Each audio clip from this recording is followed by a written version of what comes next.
By now you have heard of the freedom of religion law passed by the state of Indiana, which if you are a business such as a baker who makes wedding cakes, or a photographer, or I suppose a caterer, or anything else that would cause you to be intimately involved in, say, an occasion, and if you are a Christian, and if you believe the Bible, which says that homosexuality is a disgusting thing. The King James Version calls it abomination, but if you look up the actual word, it's a disgusting thing. That at that point you can say no. Now I'm sure the law is not intended, or rather the people who run businesses, let's say if you run a bakery, and someone wants to walk in, you know they're homosexual, but they want to buy some cookies out of your counter. Well, most people would not mind selling anybody cookies out of their counters. That's not the issue. The issue is, are you allowed to intimately involve you in your nasty thing?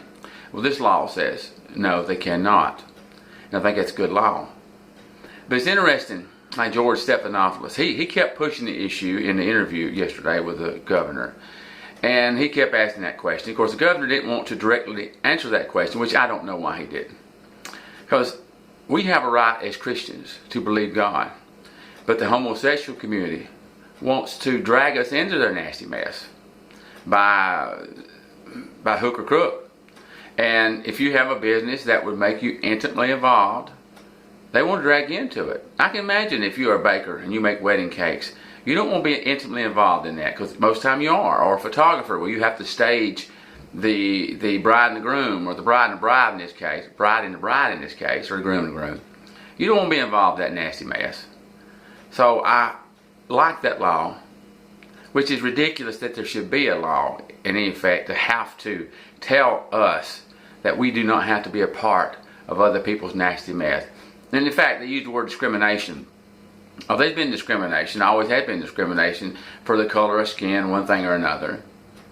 But you see, that's not in the Bible. It's not scriptural to discriminate against someone because of the color of the skin. It's always been scriptural. If you discriminate, it's because of their actions. When God drove the Canaanites out before Israel, it was because they were offering their children as sacrifices to idols. It was their actions. Had nothing to do with the color of their skin. It was their actions. Homosexuality is an action. It's not someone strictly because of the color of their skin. It's because there is an action involved. It's a nasty action involved. That's why Christians don't want to have any part of it. Now, what do you think about that?